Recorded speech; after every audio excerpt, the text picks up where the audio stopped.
লট যাচ্ছে। ম্যাডাম আপনি গাড়ি চাপিয়ে দেখুন, হয়তো 1 টন 1.5 টন। আমি সেটা দেখতে যাবো না, আপনার মুখের কথাতে যাবো না। আমি তো নিজে দেখছি চুর করে বালি গেছে। এই রাস্তাটা যে নষ্ট হচ্ছে এটার দায়টা কে নেবে? আপনারা বলুন। এটা তো আমরা অনুমতি দিই না, লোকাল প্রশাসন সবাই মিলে তো। না আমি লোকাল প্রশাসন কি কাকে উদ্দেশ্য করে বলছি? লোকাল প্রশাসন না, আমরা সবাই মিলে এটা তো সুস্থ করে আপনারা করতে করে সুস্থ হবে। যে 2.5 কিলোমিটার নষ্ট হোক, সাধারণ মানুষের হ্যাম্পার হোক, আমার 2.5 ভরা বর্ষায় বালির দাম আকাশ ছোঁয়া, আর এই সময় লাগামহীন মুনাফা লুটতে আইনকে বুড়ো আঙুল দেখিয়ে বালির লরিতে ওভারলোডিং এর কার্যত হিড়িক পড়ে গিয়েছে বাঁকুড়ার জয়পুর ব্লকের রাউতখন্ড এলাকায়। আর তার ফলে রাস্তার একেবারে দফা রফা। একই সাথে বালি বোঝাই লরি দৌড়াতে স্কুল পড়ুয়া থেকে রোগীর অ্যাম্বুলেন্সে যাতায়াতে ব্যাঘাত করছে। গ্রামবাসীদের অভিযোগ, বারে বারে বিএলআরও অফিস এবং থানায় জানালেও কাজের কাজ কিছুই হয়নি। বালি মাফিয়াদের সাথে স্থানীয় প্রশাসনের আঁতাতের ফলেই এইভাবে বেআইনি কারবার দিন দিন বেড়েই চলেছে।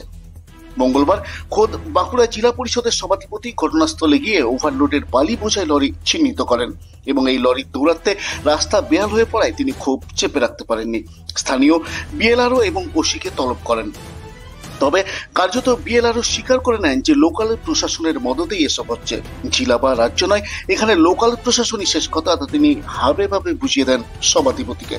অবশেষে এই লোকাল প্রশাসনের সাথেই আলোচনায় বসে এখানকার কুম্ভস্থল থেকে হেতিয়া পর্যন্ত রাস্তার হাল ফেরানোর পাশাপাশি রাস্তা বাঁচাতে ওভারলোডিং বালি বোঝাই লরি চলাচলে রাশ টানতে চান সভাধিপতি। তিনি বলেন, সোমবার মুখ্যমন্ত্রী মমতা বন্দ্যোপাধ্যায় বীরভূমের প্রশাসনিক সভা থেকে কড়া বার্তা দিয়েছেন যে গ্রামীণ এলাকায় ওভারলোডিং গাড়ি চলাচল বন্ধ করতে হবে। তারপরই এই দিন এই সক্রিয়তা নজরে পড়ে সভাধিপতির। এখানে রাস্তাঘাট খারাপ দেখে আমার একটু কেমন লাগলো। তারপর এসে দেখছি বিরাট বালির স্ট্যাগ এখানে রয়েছে, প্রচুর গাড়ি রাস্তার মধ্যেই দাঁড়িয়ে আছে।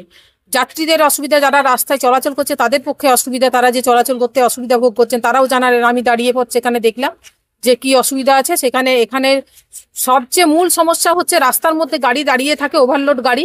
সেই গাড়ি 2.5 কিলোমিটার দূরে তাদের কাটা, সেখানে গিয়ে ওয়েট করা হচ্ছে। ওখানে গিয়ে ওয়েট করার পর মালটা হয়তো কাটিং হচ্ছে যে ঠিক ওয়েটটা নেওয়ার জন্য 750 CFT, কিন্তু এই যে 2.5 কিলোমিটার যাচ্ছে, সেই 2.5 কিলোমিটার যে রাস্তাটা আমার ড্যামেজ হচ্ছে, এটা তো আমাদের ক্ষতি। জনসাধারণ যে রাস্তাঘাটের উপর চলাচল করবে, একটা অ্যাম্বুলেন্স নিয়ে যাবে, সেখানে মানুষের ক্ষতি হচ্ছে প্রচন্ড। এই জন্য আমার এখানে এসে দাঁড়ানো বা এটা দেখা না। কিন্তু আমি এসে যেটুকু দেখলাম, ওভারলোডের গাড়ি 2.5 কিলোমিটার যাচ্ছে। হ্যাঁ, আমি বলেছি যেগুলো ওভারলোড আছে সেগুলো যেন সিজ করা হয়। প্রশাসনিক ব্যবস্থা আমাদের নিতে হবে, না নিলে এরকম মানে চরম দুরবস্থা আসবে, আমাদের রাস্তাঘাটগুলো খারাপ হবে, এলাকার মানুষের দুর্ঘটনার কবলে পড়বেন। প্রসঙ্গত, এখানে বালির স্টক পয়েন্ট থেকে প্রায় 2.5 কিমি দূরে বালির গাড়ির ওজন হয়, আর এই রাস্তা দিয়েই ওভারলোডিং লরি চলাচল করে। পাশাপাশি ওজন মেশিনে কারচুপি করে অতিরিক্ত বালি খালি করে তা বিনা চালানে বিক্রি চক্র গড়ে উঠেছে বলে অভিযোগ।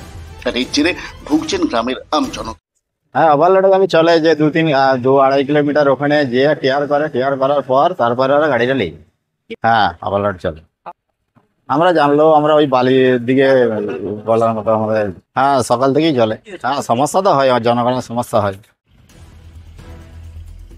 এদিকে বিজেপি সভাধিপতির এই সক্রিয়তাকে কটাক্ষ করতে ছাড়েনি। বিজেপির বিষ্ণুপুর সাংগঠনিক জেলার সভাপতি সুজিত আগস্তি এই ইস্যুতে সরাসরি তোপ দেখেছেন সভাধিপতির বিরুদ্ধে।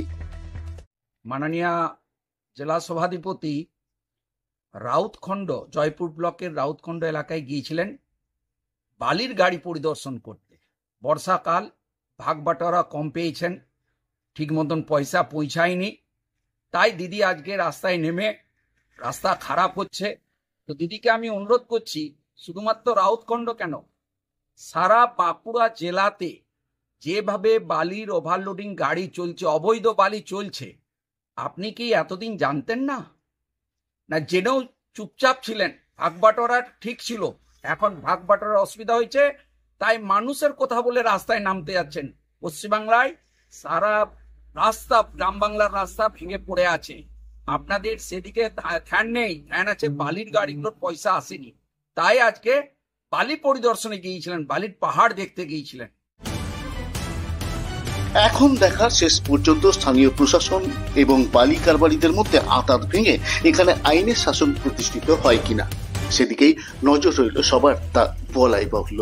Bureau report, Bankura 24x7, Jaipur.